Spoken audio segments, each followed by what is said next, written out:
우리가 잘 아는 그리스 로마 신화에는 에리직톤이라는 인물이 나오고 있습니다.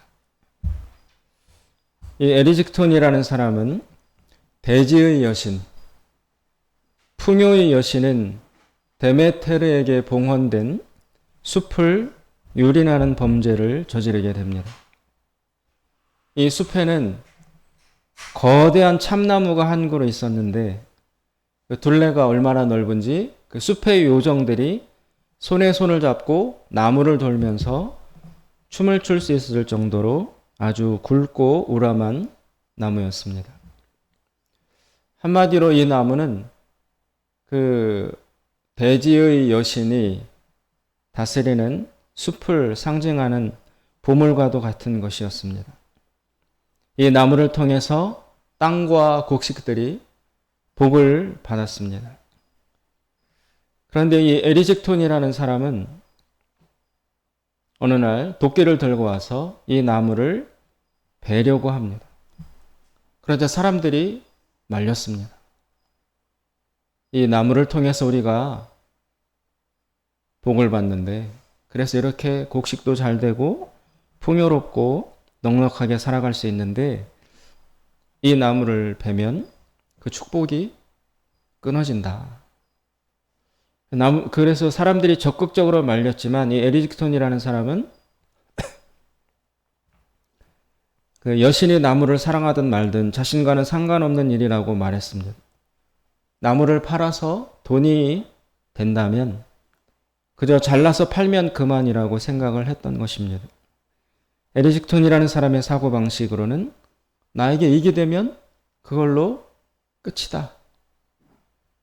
그 이상을 생각할 필요도 없고 다른 사람이 피해를 입든 말든 또 공동체와 사회 전체가 고통을 겪든 말든 그것은 내 알 바가 아니다.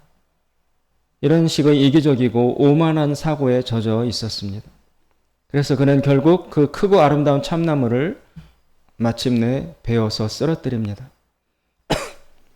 그러자 놀랍게도 그 나무에서는 사람처럼 붉은 피가 콸콸 흘러나왔습니다. 그리고 이 나무가 쓰러졌다는 소식을 들은 그 여신 데메테르는 크게 분노를 하여서 에리직톤에게 기아, 즉 배고픔이라는 저주를 내립니다. 이 에리직톤은 어느 날 낮잠을 자고 있다가 꿈속에서 막 허겁지겁 배가 고파서 막 먹는 그런 꿈을 꾸다가 잠이 깹니다. 그래서 그런 꿈을 꾸어서 그런지 깨자마자 아주 극심한 배고픔, 허기를 느끼게 돼서 막 닥치는 대로 이제 먹기 시작합니다. 그러나 아무리 먹어도 배고픔이 해소가 안 되는 거예요. 배가 안 부른 거예요. 그래서 그는 집안의 모든 것을 먹어 치웁니다. 그리고 그 끝에 음식이 다 떨어지자 자기 딸을 팔고 돈을 받아서 그것으로 음식을 사서 또 먹기 시작합니다. 그러나 그 딸을 팔고 번 돈도 그렇게 얻은 음식도 이제 다 바닥이 드러났습니다. 이처럼 개걸스럽게 정말 닥치는 대로 먹어도 배부르지 않기 때문에 영원한 허기에 시달려야 하는 이 에리직톤의 최후는 어떻게 되었을까요?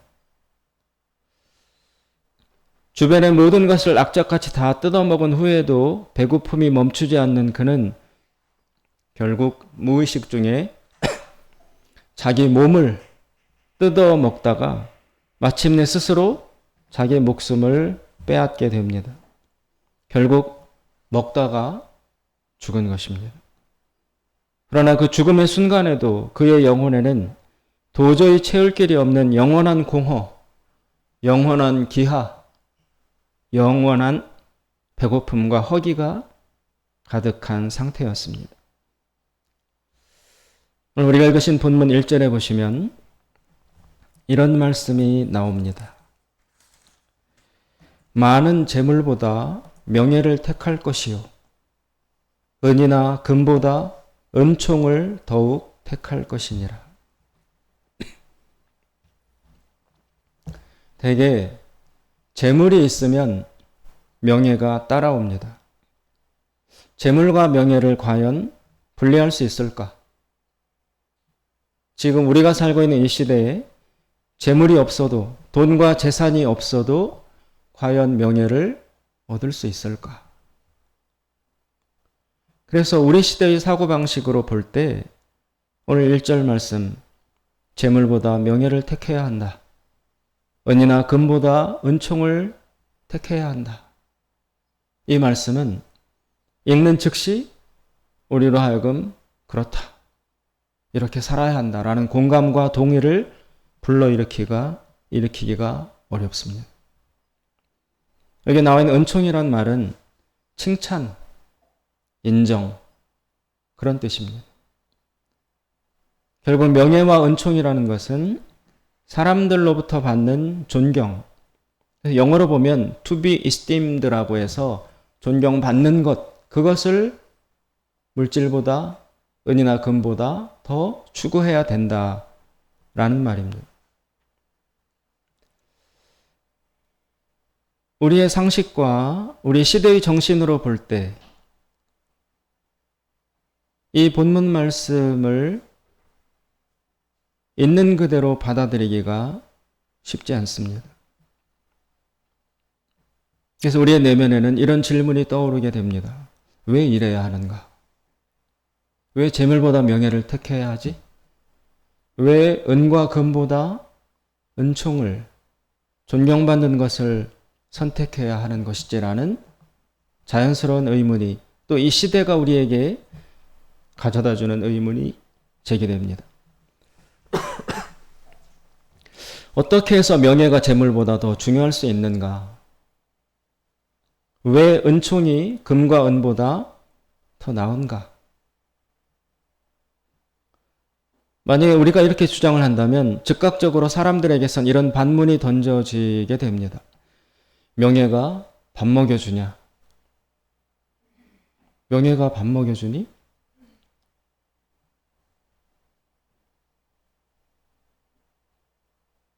우리나라 사회는 지금은 적어도 밥을 굶는 사회는 아닙니다.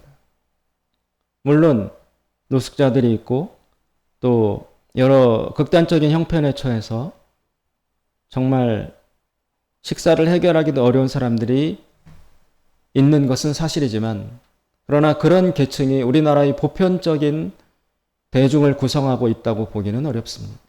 과거에 식민지 시대와 그 뒤를 이어서 닥쳐온 전쟁과 그리고 전쟁 직후의 그런 혼란스러운 극단의 시기에는 우리나라에 잘 아시는 것처럼 보릿고개가 있었던 것과 같이 그때는 정말 배고픔이 일상적인 문제였습니다. 그래서 그때 당시에는 밥 먹여주느냐? 명예가 밥 먹여주니? 이 말이 타당했어요. 그리고 인사할 때도 밥은 먹고 다니냐? 이것이 안부의 인사로도 적절했습니다. 그러나 그로부터 70년이 흐른 이 시대에 우리나라의 지금 형편과 수준으로 볼 때 명예가 밥 먹여주냐? 착하게 사는 것이 밥 먹여주냐? 무언가 가치를 이야기했을 때 야, 그게 밥이 되니? 밥 먹여주니? 이런 식으로 반문하면서 그 주장되고 가르쳐지는 가치를 평가절하하고 거기에 회의를 품는다는 것은 적절한 대응이라고 하기 어렵습니다. 그렇지만 어쨌든 지금 우리가 살고 있는 이 시대 속에서, 이 사회 속에서 재물보다 명예를 택하라, 은이나 금보다 은총을 택하라 라는 이 권면의 말씀은 많은 사람들에게 공감보다는 반문과 의문을 불러일으킬 수밖에 없습니다. 그래서 우리는 왜 이래야 하는가? 왜 재물보다 명예가 더 소중한가? 왜 은과 금보다 은총이, 존경받는 것이 더 중요한 가치인가를 질문해야 하고, 그리고 오늘 본문 말씀을 통해서 그 까닭이 무엇인지를 알 필요가 있습니다. 하나님 말씀은 오늘 단언하건대 재물보다 명예를 택해라. 금은보다 존경받는 것을 선택해라 라고 확고부동하게 가르치고 있습니다. 그 이유가 무엇인지를 우리가 오늘 살펴보아야 하는 것입니다. 두 번째 2절에 보시면 가난한 자와 부한 자가 빈부가 함께 살거니와 그 모두를 지으신 이는 여호와시니라 라는 말씀이 나옵니다. 역사상 존재했던 모든 사회 속에서 가난한 자와 부한 자는 늘 같이 있었습니다. 결코 이 가난한 자와 부한 자의 구별과 분별과 격차를 인간 사회에서는 해결할 수가 없습니다. 인간의 본성과 여러 가지 조건으로 볼 때 근본적으로 완벽한 평등을 이루는 사회는 사실은 가능치가 않습니다. 유일하게 공산주의가 바로 이 기계적인 균등, 일괄적인 평균, 평등, 모든 사람들의 재산상의 격차가 없이 똑같이 일하고 똑같이 배분받는 그런 사회를 이루어 보려고 강제적으로 시도한 적은 있었지만 그것이 불가능하다는 사실은 역사 속에서 이미 증명이 되었습니다. 그래서 공산주의의 그 시도를 제외하고는 이 빈부의 격차 문제, 부자와 가난한 자의 사이의 구별과 공존의 문제를 해결할 수 있었던 사회는 없었습니다. 인간의 사회는 어떤 사회적 장치가 제공되지 않으면 약육강식의 세계가 될 수밖에 없습니다. 만인에 대한 만인의 투쟁, 결국 힘 있는 사람이, 그리고 지금 시대에는 돈 있는 사람이 우선권을 가지고 지배할 수밖에 없습니다. 그런 원시적인 약육강식 사회를 조금 개선한 것이 바로 중세나 우리나라 조선시대까지의 신분사회였습니다. 인간은 근본적으로 우열이 생길 수밖에 없습니다. 누구는 잘나기도 하고 누구는 못나기도 하고 누구는 건강하기도 하고 어떤 사람은 병들기도 하고 또 어떤 사람은 돈을 많이 벌기도 하고 어떤 사람은 가난하기도 하고 이런 구별이 있을 수밖에 없는 것을 우리나라의 그 조선시대와 그리고 중세 사회들은 어떻게 해결했느냐? 신분이라는 기준을 가지고 그 물질의 분배를 조절했다라는 거예요. 개인의 능력? 그것은 중요하지 않아. 그것보다 타고난 신분이 모든 것을 결정하는 기준으로 작용한다는 것입니다.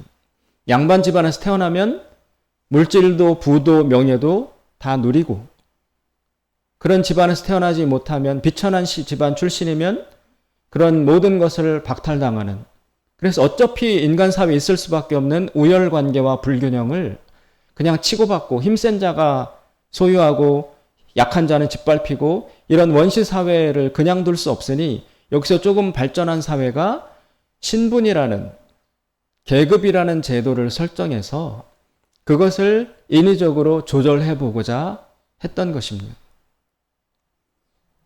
그러나 그 신분제 사회에도 모순이 가득했습니다.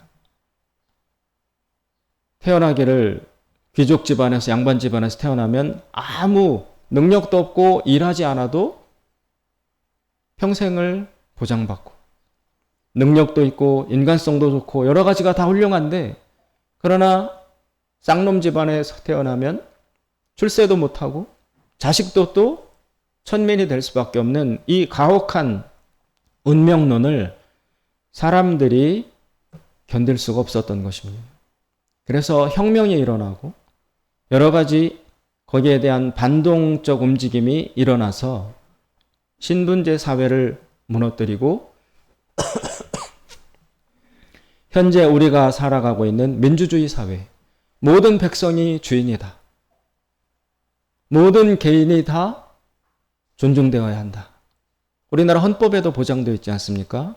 모든 개인은 주거와 신분 상승과 무슨 모든 면에서의 자유를 누린다. 헌법에 보장되어 있는 인간의 인격으로서의 권리입니다. 그래서 지금은 신분이 그 한 사람의 인생을 가로막을 수 없습니다. 누구에게나 다 기회가 균등하게 열려져 있습니다. 누구나 다 열심히 하면 잘 살 수 있다. 누구나 다 학교를 갈 수 있고 원하기만 한다면 공부를 할 수 있고 일할 수 있다. 그래서 철저히 자기 하기 나름이다. 자기 능력에 달려있다. 그런 식의 사회 원리가 지금 지배하고 있습니다. 이 사회를 일컬어서 자본주의 사회라고도 할 수 있습니다. 민주주의와 자본주의는 굉장히 깊게 얽혀 있습니다. 이 민주주의가 되면서 자본주의 사회가 되면서 새롭게 부상한 새로운 질서, 가치의 기준은 바로 돈입니다. 돈. 예전에 신분사회에서는 돈 역시 신분이 결정을 했어요. 돈의 소유 여부도. 신분이 타고나기를 고결한 신분, 상류층으로 태어나면 그 신분이 돈의 소유도 가질 수 있는 권리가 보장됐어요. 그런데 그 신분제 사회가 붕괴되면서 이제는 누구나 다 기회를 얻을 수 있습니다. 그러면서 이렇게 다 평등하게 된, 자유롭게 된 개인을 구별 지을 수 있는 유일한 가치와 기준으로 제시된 것이 바로 돈이라는 것입니다. 여러분, 돈은 생각해 보십시오. 굉장히 평등합니다. 돈이 나는 저 사람한테는 안 갈 거야 라고 돈이 거부권을 행사합니까? 돈은 가난한 자에게도 가고 교육을 많이 받았는지 안 받았는지 상관없이 그 사람 손에 들어가고 그 사람의 인격 여부와도 상관없이 그 사람의 소유가 될 수 있습니다. 남녀를 가리지 않습니다.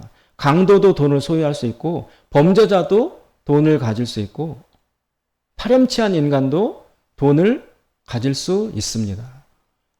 국가의 법으로 저런 사람은 돈을 가지면 안 돼 라고 규제할 수 없어요. 신분제 사회에서는 그게 가능했어요. 그런데 지금은 어느 누구도 개인의 권리, 돈을 벌 수 있는 그 기본적 권리를 국가도 제한할 수 없기 때문에 모든 사람에게 다 돈의 기회가 균등하게 주어졌습니다. 돈은 입이 없습니다. 돈은 말이 없습니다. 돈은 자격을 따지지 않습니다. 돈은 진입장벽이 없습니다. 돈은 평등하기 때문에 주인을 가리지 않습니다. 주인을 평가하지도 않습니다. 또 자기를 소유하고 있는 주인을 이 돈은 가르치지도 않습니다. 말이 없어요.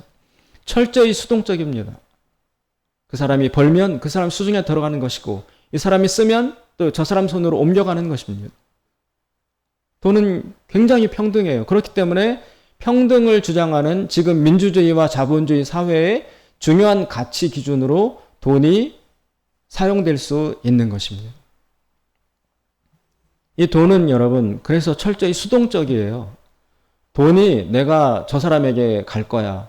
이 사람 집에 쌓일 거야 라고 돈은 스스로 선택을 못해요. 그냥 돈은 흘러다니는 것입니다. 철저히 수동적입니다. 그러나 완벽히 수동적이면서 그 자체적으로는 엄청난 능력을 가지고 있어요. 돈은. 그렇죠? 돈은 여러분 주인을 안 가려요. 버리면 버려져요. 밟으면 밟혀요. 찢으면 찢겨요. 그래서 미국에서 한국으로도 이동하고 심지어 북한으로도 돈이 돌아다니고 돈에는 장벽이 없습니다. 굉장히 평등하고 사람이 하고자 하는 대로 다 할 수 있어요. 그런데 그렇게 수동적이면서도 그러나 돈 자체로는 굉장한 능력을 가지고 있어요. 여러분 이 시대에 돈으로 거의 할 수 없는 것은 없습니다. 이 돈을 손에 쥐기만 하면 거의 모든 것을 할 수 있습니다. 신분을 상승할 수 있고 명예, 권력, 소비, 여행, 향락, 인기, 소유, 지배, 미래도 보장되고 돈 가지고 할 수 없는 일은 거의 없다고 할 수 있습니다. 엄청난 능력을 가지고 있는 게 돈이에요. 그런데 이 돈은 굉장히가 아니라 완벽히 겸손해요. 돈은 자기 주장이 없어요. 난 한국에만 있을 거야. 불가능합니다. 수출과 수입을 통해서 전 세계로 돈은 유통이 됩니다. 그러니까 이 돈이 여러분 얼마나 편리합니까? 나를 가리지를 않아요. 거부를 안 해요. 그런데 이 돈을 주기만 하면 이 돈으로 못할 것이 거의 없는 거의 전능에 가까운 능력을 가지고 있으니 이것은 여러분 일컬어 말하자면 그 이솝우화인가요? 그 아랍 쪽의 전해 내려오는 이야기 있지 않습니까? 알라딘의 마술 램프. 알라딘이라는 사람이 마술 램프를 얻었어요. 그 램프를 이렇게 문지르면 거기서 갑자기 연기가 나면서 큰 거인이 나타나요. 거인. 그 거인 이름이 진인데 거인이 나타나서 이 주인에게 주인님 말씀만 하십시오. 내가 말하는 거 모든 것을 다 하겠습니다. 이 거인은 주인에게 거역하지도 않고 대들지도 않고 아무 그 항변도 안 하면서 철저히 주인이 하라는 것을 100% 복종합니다. 그 거인은 그 일을 마치면 다시 램프 안으로 쏙 들어가요. 주인이 불러내기만 하면 나타나서 무엇을 할까요? 그 일을 다 마치면 다시 들어가. 그러니 이 거인 종은 주인에게 아무런 위협을 제기하지 않습니다. 거절도 안 합니다.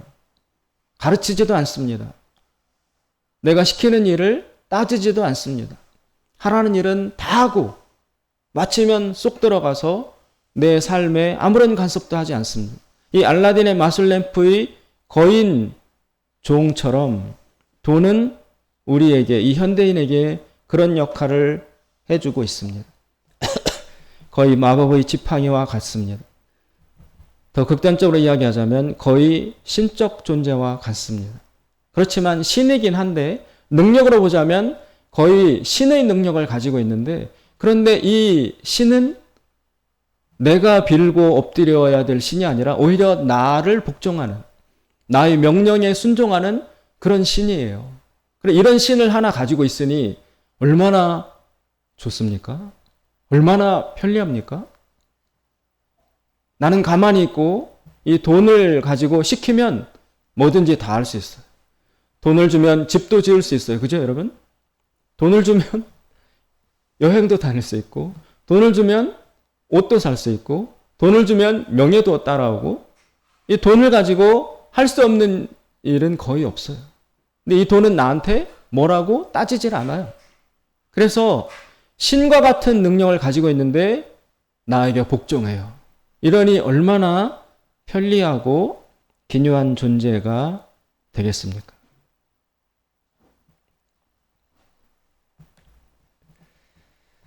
과거에는 아까 말씀드린 것처럼 계급이 이 돈의 기능을 했었습니다. 혈통, 신분, 왕, 귀족, 양반 이것은 세습이 되면서 진입장벽이 극히 좁고 높았습니다. 한 사람이 일생을 살아가면서 기회가 오지 않았습니다. 닫힌 사회였습니다. 삶과 미래가 달라질 수 있다는 가능성이 희박한 그런 소망 없는 삶을 살아야 했습니다. 그러나 자본주의가 이것의 문을 열었습니다. 벽을 무너뜨렸습니다. 이제 돈이라는 평등한 도구가 주어짐으로써 절대적 기회가 모든 개인에게 제공이 된 것입니다. 그래서 여러분 이제는 굉장히 평등한 사회가 됐어요. 평준한 사회가 됐어요.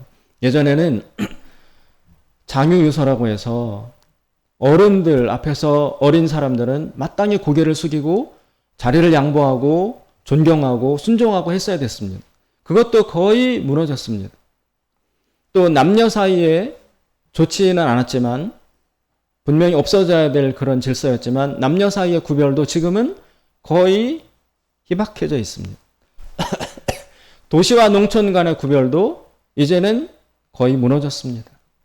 예전에는 서울 그러면 굉장히 동경하던 곳이었어요. 서울. 거기에는 신기한 것도 많고 새로운 것도 많고 그리고 예쁜 사람도 많고 뭐 기기묘묘한 것들이 다 서울에 있었는데 지금은 서울에 갈 이유가 없죠, 여러분. 서울에서 살래, 여기 시골에서 살래라고 물으면 어디를 선택할까요? 다 농촌에서 시골에서 전원 생활을 하기를 소망하는 것이 사람들의 꿈이에요. 저도 서울 생활을 해봤지만 전철 아침에 출근 시간에 전철을 타면 여러분 넥타이 여기 목 뒤로 돌아가 있고 단추 다 뜯어지고 그 출근 시간에 전철 타고 내리면 지옥철이라고 불렀어요. 공기가 얼마나 나쁩니까? 서울에서 전철 한정거장, 전철로 한정거장은 여기 시골에 내려오면 걸어서 다닐 수도 있어요. 서울 전철 갈아타기 얼마나 힘듭니까, 여러분? 내려갔다 올라갔다 에스컬레이터 탔다가. 그래서 도농 간의 구별도 다 사라졌습니다. 인터넷과 핸드폰과 컴퓨터, 텔레비전이 발달돼서 유행, 여러분 여기 시골 사람들이 더 멋쟁이에요. 서울 명동에서 입는 옷, 여기는 몇 세대 더 앞서서 희한 찬란한 옷을 여기 입고 다녀요. 머리 모양, 옷, 패션. 그래서 시골이라고 지금 가봤자 서울 사람을 능가하는 수준으로 살고 있습니다. 이 상주 좁은 시골에 외제차가 얼마나 많이 돌아다닙니까, 여러분? 보셔서 아시지만. 이제는 도농 간의 구별도 없습니다. 그게 왜 가능했느냐? 돈은 양반이다 쌍놈이다 가리지 않고 누구에게나 가요. 노인이고 어린아이다를 가리지 않고 누구에게나 돈은 갑니다. 도시 사람이라고 돈이 더 많이 가고 농촌은 돈이 빈약하게도 그렇지 않습니다.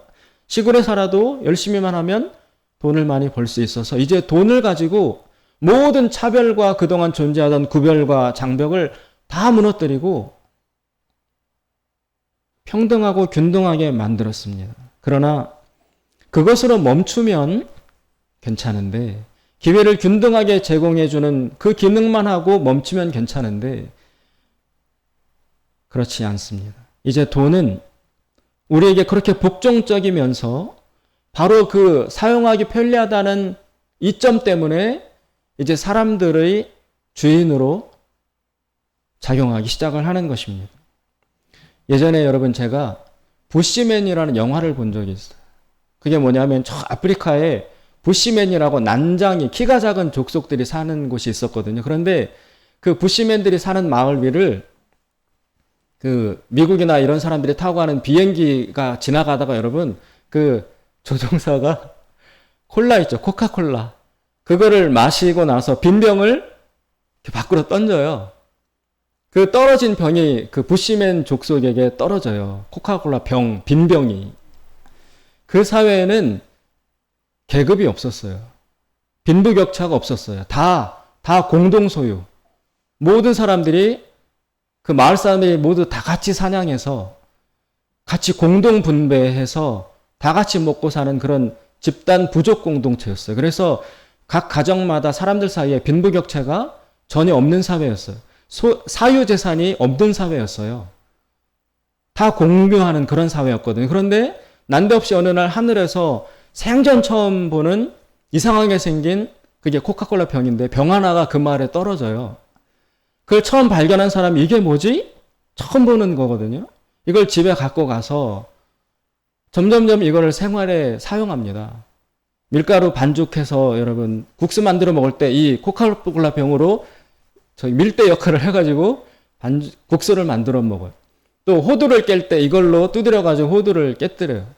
그러니까 그 동네 사람한테 이게 소문이 나서 저 집에 생전 처음 보는 사유재산이 생긴 거예요. 유일하게. 그러니까 이거를 코카콜라 병을 가진 사람은 이걸로 가지고 이제 유세를 해요. 마을 사람들에게. 빌려줘요. 빌려주면서 값을 받아요. 이걸 다른 사람 빌려오면서 또 뭔가 노동을 제공하든지 뭐 과일이라도 갖다 주든지 하며 지불을 해야 이걸 빌려올 수 있어. 이러면서 이 사회 속에 빈부격차가 생기고 사유재산 개념이 확산되고 계급이 생기고 그리고 점점 그렇게 돼요. 그러면서 이 사람들이 평화롭게 살던 사람들이 막 싸우고 시기하고 이 코카콜라 병을 차지하기 위해서 다투고 주먹질하고 이런 식의 험악한 일들이 벌어지게 됩니다. 이 코카콜라 병은 말이 없어요. 그쵸, 여러분? 병이. 그리고 누가 갖고 가든지 그 집에 가요. 코카콜라 병이 난 너는 싫어. 이 집에만 있을 거야. 전혀 말하지 않아요. 가진 자가 마음대로 쓸 수 있습니다. 코카콜라 병을 가지면 호두도 깨고 밀가루도 밀고 뭐도 하고 할 수 있는 일이 많아요. 이 병은 아무것도 아닌데 이제 그 동네 사람의 주인이 됐어요. 누구나 다 그 병을 아쉬워해. 그 병을 가졌으면, 그 병이 있으면 뭐를 할 텐데. 다 이 병, 코카콜라 병을 갖기를 소망해요. 그래서 이 병이 아무것도 아닌데 이 사람들의 주인이 됩니다. 계급을 발생시킵니다. 마찬가지로 돈이 그 돈을 가진 주인에게 아무 말도 안 하고 사람도 가리지 않고 평등하고 균등한데 바로 그런데 능력이 무한하기 때문에 그 이유 때문에 모든 사람들이 소망하는 절대적인 힘을 갖는 신적 존재가 되어버렸습니다. 그것이 바로 우리가 살고 있는 이 사회입니다. 그래서 우리 삶 속에는 오늘 2절에 말씀하신 것처럼 가난한 자와 부한 자가 어쩔 수 없이 섞여 있을 수밖에 없습니다. 빈부가 공존할 수밖에 없습니다. 그런데 여러분, 오늘 말씀 2절에는 뭐라고 말하느냐? 빈부가 함께 살 수 있지만, 사는 것이 당연하지만 무릇 그들을 지으신 이는 여호와 신이라. 인간의 존재의 가치가 가난하고 부하고에 있지 않다는 것입니다. 그것보다 더 깊이 하나님께서 가난한 자와 부한 자를 구별해서 지었다는 것이 아니라 가난과 부 이전에 그 사람이라는 존재는 하나님에게서 비롯된 존귀한 자라는 것입니다. 존재가 먼저이고 그 다음에 가난과 부가 구별된 것입니다. 근본적으로 사람의 존재는 물질 소유와 분리되어 있다는 것입니다. 인간 존재의 근원은 그리고 주인은 하나님이십니다. 모든 인간은 가장 기본에 하나님과 연결되어 있습니다. 그 자체로 소중하고 존귀한 존재입니다. 그런데 이 땅에 와서 살면서 빈부의 격차가 생기게 됩니다. 여러분, 큰 재물을 모으는 데에는 실력과 능력 이상의 운, 축복이 작용합니다. 하늘이 그런 운을 허락하신 이유를 살펴보아야 합니다. 운명적으로 가난해지는 사람들을 함부로 탓해서는 안 됩니다. 선천적으로 장애를 갖고 태어난다든지, 워낙 가난하고 어려운 집안에 태어난다든지, 그리고 살아가면서 불의의 사고를 당해서 물질적으로 몰락할 수밖에 없는 일을 겪었다든지, 질병을 겪는다든지, 이러한 것들은 모두 인간의 힘으로 어찌할 수 없는 불가항력적인 요소들입니다. 따라서 이런 것들을 모두 무시하고 철저히 개인에게만 책임을 묻는 태도는 공정하지 못한 것입니다. 따라서 가난한 자를 무능력하다, 게으르다, 왜 이렇게밖에 못 사느냐라고 판단하고 무시하는 것은 그 사람의 근본 존재를 만들어내신 하나님을 부정하고 무시하는 것입니다. 하나님은 처음부터 이 사람을 가난하게 살라고 만드신 것이 아니에요.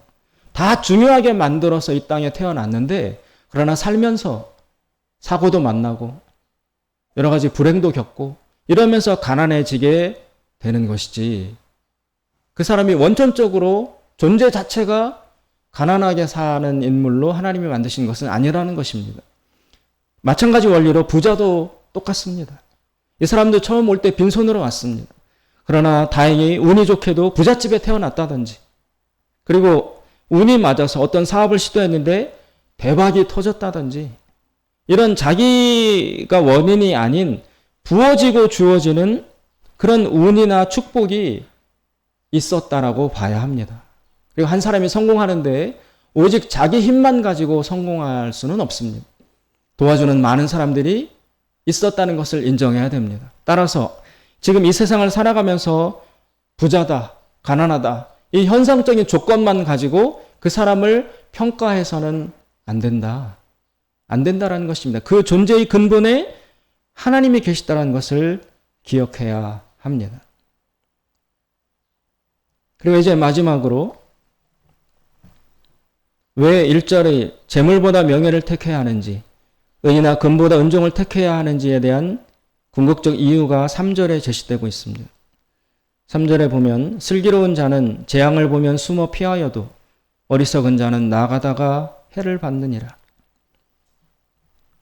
이거 이 3절 자체만 가지고도 충분히 의미가 있는 말씀이죠. 슬기로운 자, 지혜로운 자, 현명한 자는 앞에 재앙이, 어두움이, 불행과 실패가 기다리고 있는 것을 보면 숨고 피합니다. 그래서 재앙을 모면합니다. 그러나 어리석은 자는 계속 그대로 나아가다가 해를 당한다. 그래서 지혜로운 자가 되라라는 말씀인데요. 그러나 오늘 3절의 말씀은 더 깊은 뜻을 가지고 있습니다.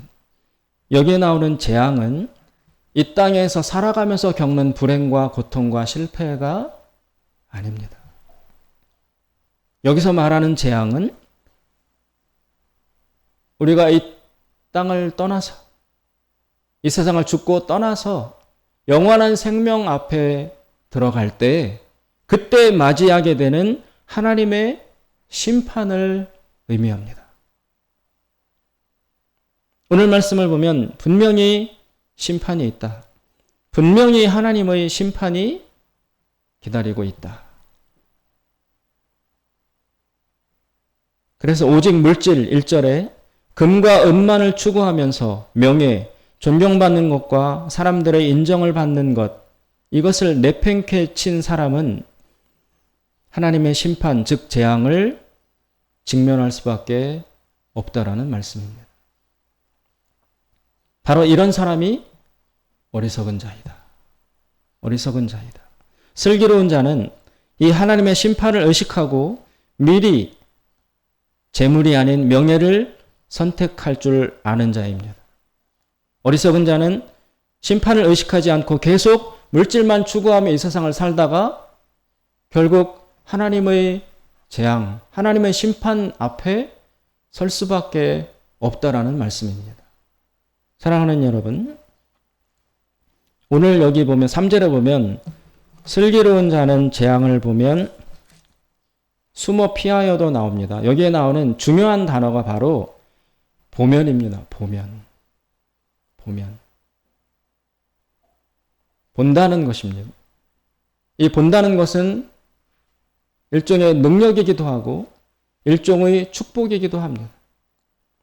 여기 나오는 슬기와 지혜의 원천이 이 본다는 것에 있습니다. 무엇을 보냐?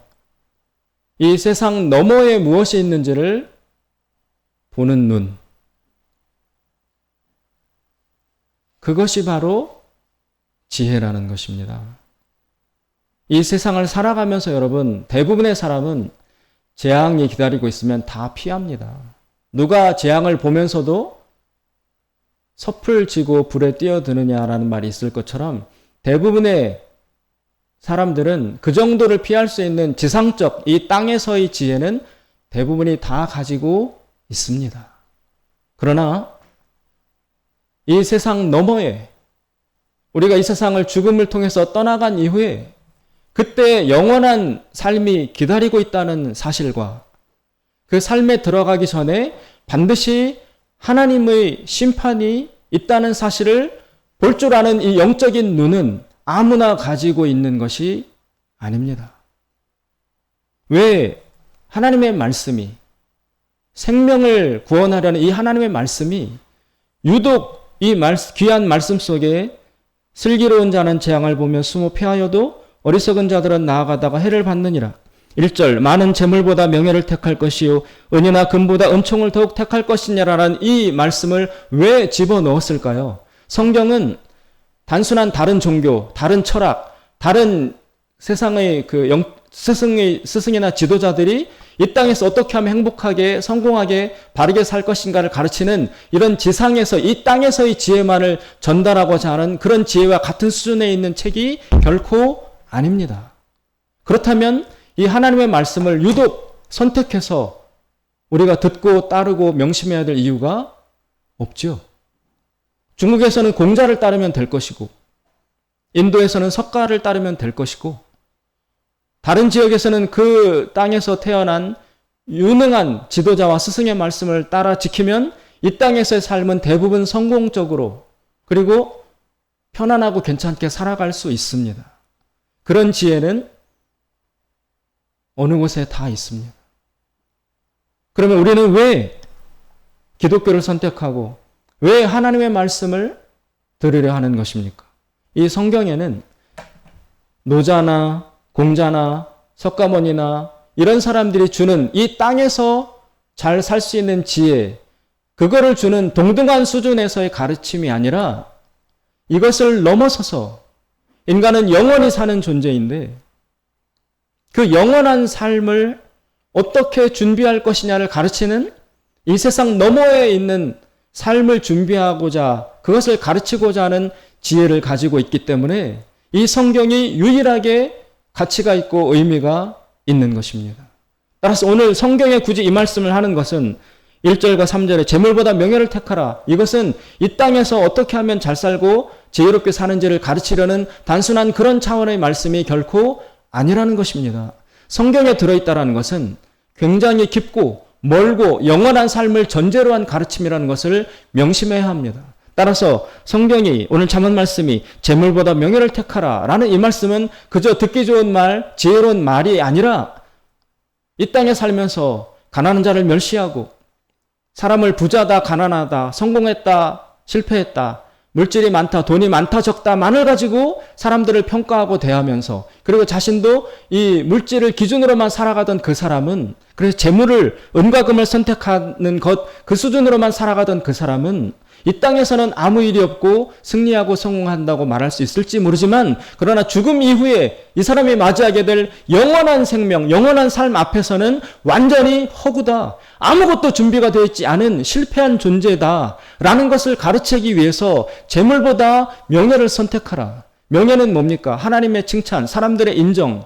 저 사람은 참 덕스럽고 많은 사람들을 도와주고 사랑하는 사람이야. 존경받는 이런 삶을 산 것이 바로 하나님 앞에서 심판의 기준이 되기 때문이라는 것입니다. 그게 아니라면 이런 가르침은 의미가 없어요. 사도 바울도 그랬습니다. 우리가 이 땅에서만 살 것이라면 우리같이 어리석고 못나고 바보 같은 사람이 어디 있느냐? 바울도 그렇게 외쳤어요. 바울이 왜 그랬습니까? 바울은 여러분 이스라엘이 배출한 석학 중에 석학의 수준에 속하는 사람이에요. 집안도 좋아요. 그런데 바울이 고백하기를 나는 그리스도 예수를 알고 믿는 그것에 비하면 예전에 가지고 있던 내 명예와 재산과 학력, 집안 이런 것들은 모두가 다 배설물과 같다. 그래서 그런 걸 중요하게 난 여기지 않는다. 오직 우리가 앞으로 들어가서 살게 될 영원한 삶, 하나님 나라에서 삶을 바라보기 때문에 난 그것을 준비하는 마음과 자세로 산다. 그러면서 자신의 인생을 바쳐서 다른 사람들을 가르쳤어요. 그 사람은 왜 그토록 사람들이 중요하게 여기는 돈과 학력과 집안을 왜 가차없이 버리고 진짜 매를 맞고 욕을 받고 쫓겨다니고 이런 어리석어 보이는 삶을 왜 살았습니까? 이 세상을 지나서 영원히 살게 될 그 삶을 준비하는 것을 알았기 때문에 기준을 거기에다 맞추고 지금 삶을 살았다는 것입니다. 오늘 말씀은 재물보다 명예를 택하라. 은이나 금보다 은총, 사람들의 존경을 받는 것을 택하라. 우리가 이 시대를 살고 있는 우리들의 관점과 기준으로 보면은 왜 이렇게 살아야 돼? 이거 바보 같은 얘기 아니야? 이 시대에 돈이 없으면 어떡하라고? 명예? 그게 돈보다 더 중요해? 돈이 있으면 명예도 따라오는 거야.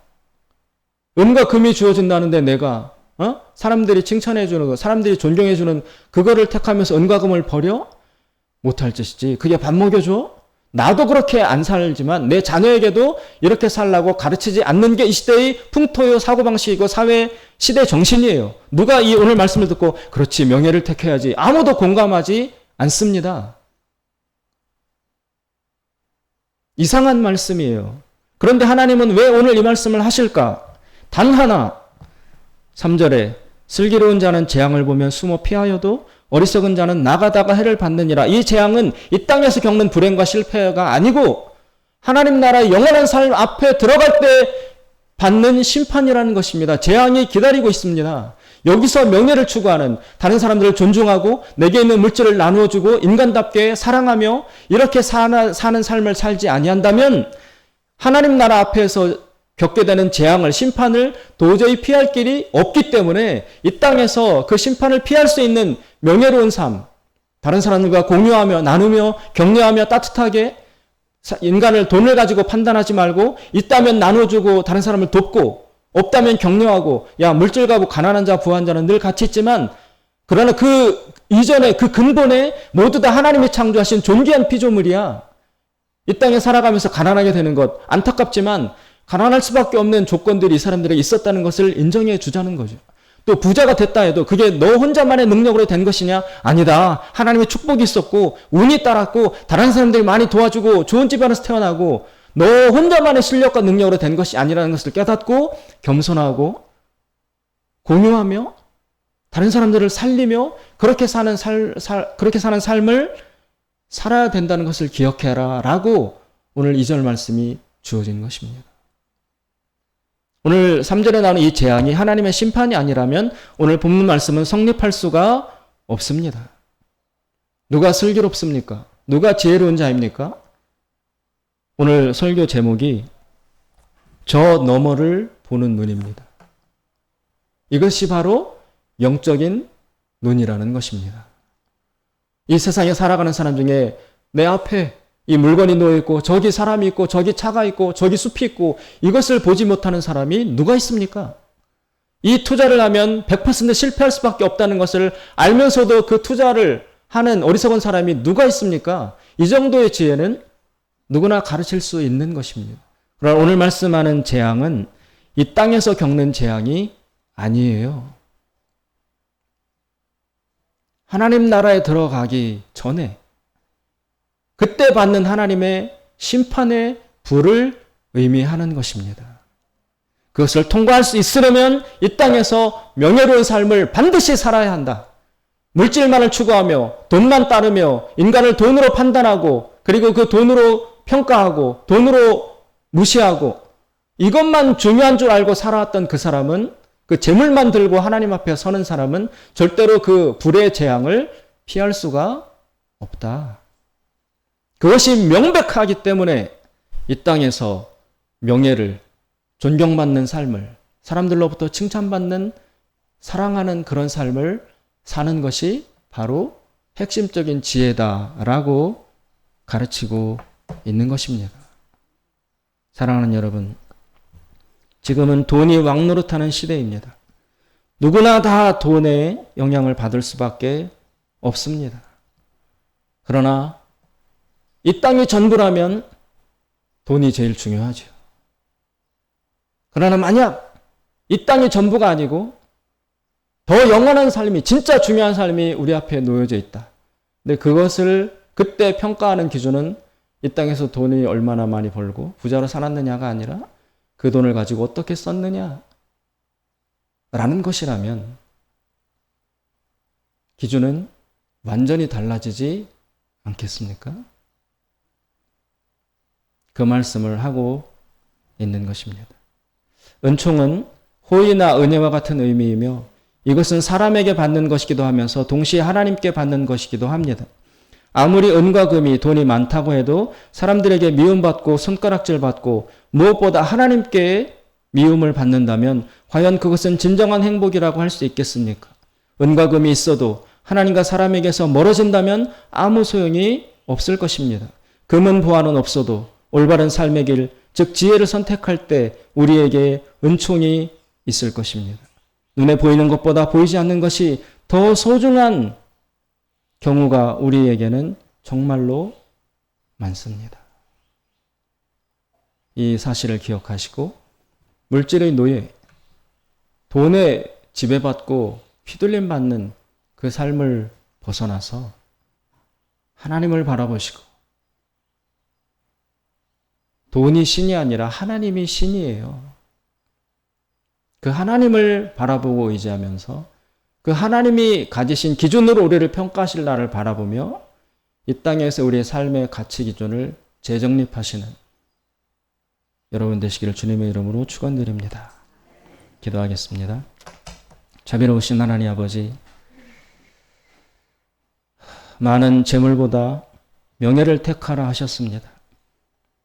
그러나 우리의 상식과 이성과 이 세대의 사고방식으로는 이 말씀이 쉽게 이해와 납득이 되지 않습니다. 하나님, 슬기로운 자는 재앙을 보면 숨는다 하였습니다. 이 재앙이 하나님의 심판이라는 것을 우리로 깨닫게 하셔서 그 재앙을 피할 수 있도록 이 땅에서 명예를 택하는 영적인 눈이 열리는 저 너머를 보는 영적인 시력을 갖는 우리가 될 수 있도록 축복하여 주시옵소서. 예수님의 이름으로 기도드리옵나이다. 아멘.